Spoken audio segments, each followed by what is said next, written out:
वैया कनस्ताइन। Thank you जनाब speaker.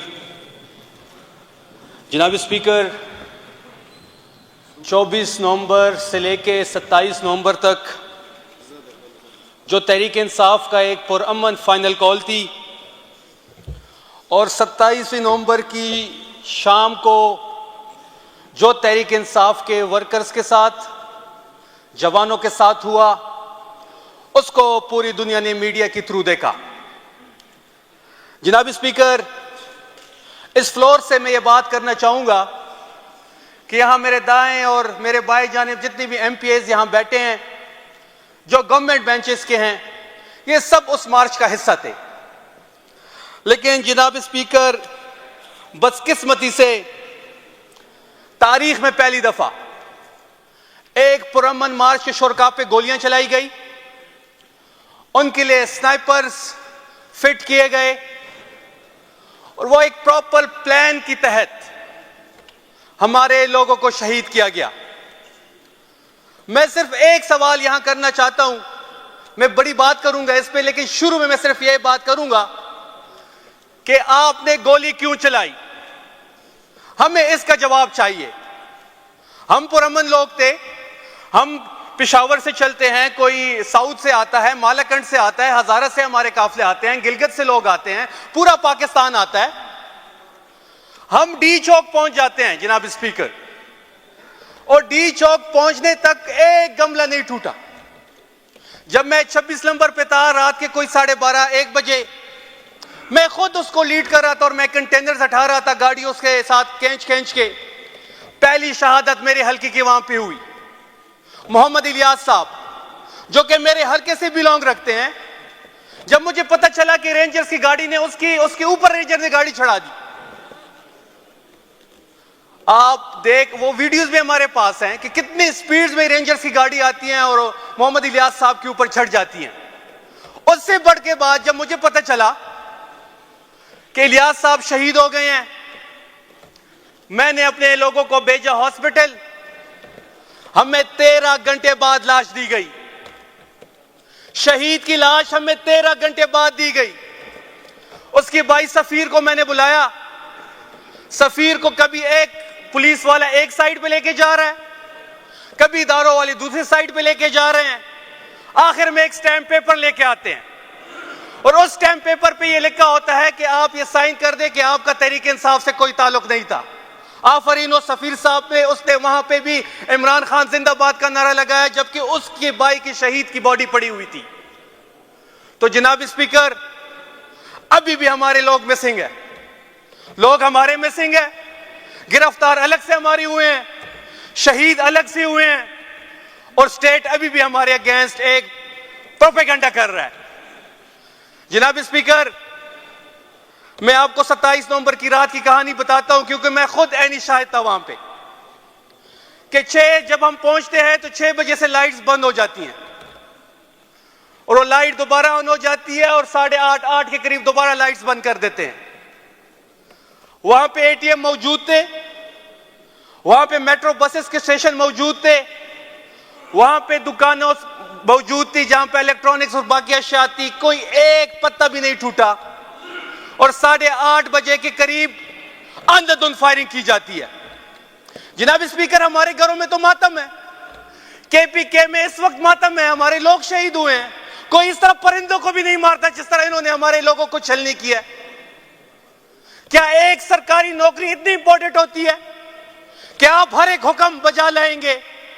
क्या ये ना, अल्लाह, मैं अल्लाह से दुआ करता हूं कि अल्लाह ना करे, लेकिन जिन्होंने गोलियां चलाई, जिसके हुक्म पे ये गोलियां चली, अल्लाह करे जिस तरह इन्होंने लोगों के बच्चे मारे हैं, यही एहसास से वो भी गुजरे, ताकि उनको एहसास हो कि एक बच्चे को आप 17-18 साल 30 साल तक बड़ा करते हैं तो कितनी मुसीबत एक वालिद और एक मां गुजारती है। और उससे बढ़ के जब ये कहानी बड़ी मशहूर भी है सोशल मीडिया पे कि हमारे एक शहीद के जेब से 570 रुपए निकले, छन्ने के उससे पैकेट निकला और उसके फोन पे 41 मिस कॉल आई हुई थी। जो नंबर सेफ था वो प्यारी अम्मी के नाम से सेफ था। 41 मिस कॉल्स, क्या गुजरी होगी उस मां पे? क्या हम कोई इसराइल से आए थे? क्या हम इंडिया से आए थे कि हम ये फतह करने जा रहे थे? अगर इस मुल्क में पुरअमन एहतजाज करने का हक हमसे छीना जाता है तो लोग बंदूक उठाएंगे। कुरम की मिसाल आपके सामने है, बलूचिस्तान की मिसाल आपके सामने है।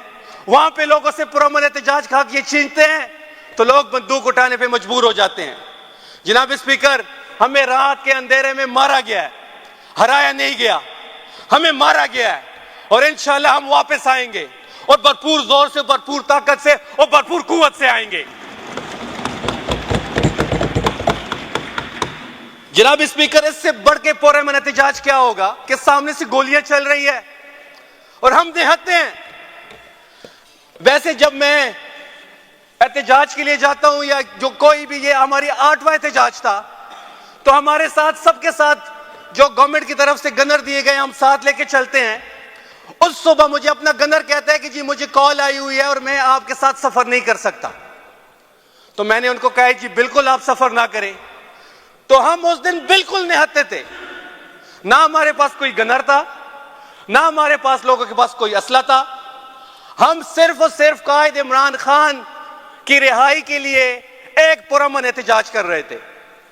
और उस पुरअमन एहतजाज जब हम डी चौक पहुंचे 27 नवंबर से, सिर्फ मैंने एक सबक सीखा है कि आप कभी भी बंद आंखों से किसी पे एतबार ना करें, क्योंकि ये दिन को आपको सीने से लगाते हैं, रात को आपको गोलियों से छलनी करते हैं। रात के अंधेरे में उन्होंने हमारे लोगों को मारा, हमें शहीद किया। हजारों लोग हमारे अभी भी मिसिंग और हमें डर है कि जो हमारे लोग मिसिंग है, हम सबके पास उसकी लिस्टें हैं कि जो लोग हमारे पास मिसिंग है, अगर अल्लाह ना करे उसमें से इन्होंने बाद में किसी को शहीद किया तो ये वो आग है जो बड़ा कुटेगी, जो किसी के कंट्रोल में नहीं होगी। और हम इस निजाम की ईंट से इंच बढ़ा देंगे, हमें कोई परवाह किए बगैर इस निजाम की हम ईंट से इंच बजाएंगे अगर इमरान खान की जिंदगी को कुछ हुआ या हमारे मिसिंग कारकुनों को कुछ हुआ। जनाब स्पीकर, आखिर में जिस तरीके से पख्तूनों ने कुर्बानी दी है, जिस तरीके से पख्तून नौजवान अपने कायद के नाम पे कुर्बान हुआ है, और ये पाकिस्तान का वाहिद लीडर है कि लोग उस पर जान भी देते हैं। पाकिस्तान का वाहिद लीडर इमरान खान है जिस पे लोग अपनी जान की कुर्बानी देते हैं। और हमारे जितने भी शोहदा है जनाब स्पीकर, उन सब ने सीने पे गोली खाई है, कोई नहीं भागा, किसी ने पीठ पे गोली नहीं खाई। वो मिस्टर डेंटोनिक अता साहब, वो कहते हैं कि जी जूते छोड़ के भाग गए हैं। जूते छोड़ना बेहतर है मुल्क छोड़ने से बेहतर है। आपके लीडर ने तो मुल्क छोड़ा था। आप तो जब भी सख्ती आई थी आप अपने अवाम को छोड़ के भाग जाते हैं। और अता साहब, मैं आपको वार्न कर रहा हूं कि जिस दिन आपका तहरीक इंसाफ के किसी कारकुन से मुकाबला हुआ, हम आपकी पैंट उतार के KPK लाएंगे इंशाल्लाह। और अभी भी वो गलत बयानी कर रहा है मीडिया पे बैठ के, और वो ये समझता है क्योंकि फिरौन को भी ये शायद ये वो था कि वो जुल्म करके अपनी बादशाह बचा लेगा, लेकिन नहीं बची। यजीद का भी एक मुतालबा था कि आप सर झुका दें, लेकिन हुसैन ने सर नहीं झुकाए। हम उसके मानने वाले हैं, हम इस जुल्म के खिलाफ खड़े हैं और खड़े रहेंगे। और अगर ये चाहते हैं कि ये हमें गवर्नर राज का कहेंगे कि हम गवर्नर राज लगा देंगे, किसी में हिम्मत है अभी गवर्नर राज लगाए, किसी में हिम्मत है लगा के दिखाए गवर्नर राज। हमने 9 मई में इनका मुकाबला किया है, हमने फौज का मुकाबला किया, हमने रियासत के हर इदारे का मुकाबला किया है। हमारे घरों पे रेड्स हुए हैं, हमारी फैमिलीज को उठाया गया है, हमारी गाड़ियां तोड़ी गई हैं। ये हमें गवर्नर राज से डराते हैं। हिम्मत है तो लगाए गवर्नर राज। और मैं देखता हूं कितने नारे कौन लगाता है गवर्नर राज इस सूबे में। हमें गवर्नर राज से कोई ना डराए। और आखिर में मैं अपने गवर्नमेंट को कहूंगा कि जो हमारे शोहदा हैं, इनके लिए हुकूमत एक KP हुकूमत शहीदी जमहूरियत का अवार्ड का ऐलान करे। जिस तरह फौज के शोहदा को अवार्ड दिए जाते हैं, इसी तरह हमारे शोहदा को सिविलियन अवार्ड दिए जाए, तमगी दिए जाए, क्योंकि उन्होंने जमहूरियत के लिए, इस मुल्क में रूल ऑफ लॉ के लिए, इस मुल्क में कानून और आइन की हुक्मरानी के लिए अपनी जानी दी। इंशाल्लाह जितने भी हमारे शहीद हैं हम उनके साथ खड़े हैं। और हम ये पैगाम दे रहे हैं कि अगली बार हम भरपूर ताकत से आएंगे। और ये जो स्नाइपर्स जो फायरिंग इन्होंने की, अगर खुदा ना खास्ता हमने हथियार उठा लिए तो फिर क्या होगा, हमें ना मजबूर किया जाए। और जो पॉलिटिकल पार्टीज, मैं अहमद वली साहब की बात करूंगा, वो कहते हैं कि तहरीक इंसाफ पे पाबंदी लगाई जाए। अब बलोचिस्तान से एक सेनेटर कहता है कि पख्तूनख्वा में पीटीआई की हुकूमत है, उस पर पाबंदी लगाई जाए। पहले तो उसको शर्म आनी चाहिए कि आप बलूचिस्तान से सेनेटर मुंतखब हुए हैं, आपको क्या हक है पख्तून की बात करने पे। वो ये कह रहे हैं कि पीटीआई पर पाबंदी लगाई जाए। अब उनको पीटीआई पर पाबंदी का मकसद नहीं है, वो बेचारे पीटीआई से जीत नहीं सकते। 3 दफा उसके घर में उनको हराया हमने। ये इफ्तिखार बैठे हुए मेरे राइट पे, ये इफ्तिखार बैठा है, इसने आजाद हैसियत में उसको हराया। हमारे ऊपर, हमारी पार्टी पे तो पाबंदी थी 9 मई को, किसी के गोभी निशान था, किसी का बैंगन था, किसी की चारपाई थी। इसके बावजूद उस शख्स को हमने हराया और मैं उसको चैलेंज कर रहा हूं। पिछली बार भी चैलेंज किया, अब भी चैलेंज कर रहा हूं कि आप आए मैदान में, हल्का आप मुंतखब करें, केपीके का कौन सा भी हल्का हो आप मुंतखब, बल्कि पूरे पाकिस्तान में कोई भी हल्का आप मुंतखब करें, हम आपके मुकाबले में आम तहरीक इंसाफ का वर्कर खड़ा करेंगे और इंशाल्लाह शिकस्त आपका मुकद्दर बनेगी। आखिर में जनाब स्पीकर,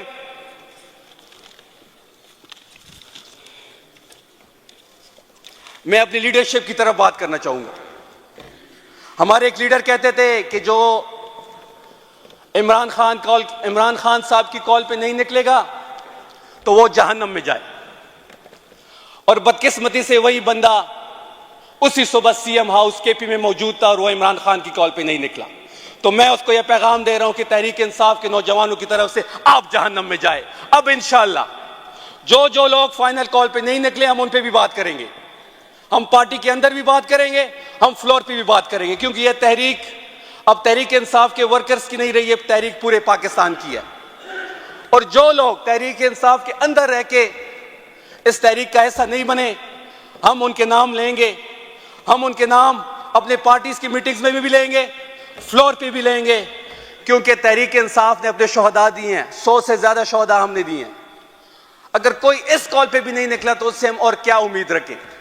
इंशाल्लाह हमारे जो 100 शोहदा हुए हैं, इनके लिए हम अवार्ड्स का ऐलान भी करेंगे और हम अपने शहीदों के साथ खड़े हैं। इंशाल्लाह इनका खून रायगा नहीं जाएगा।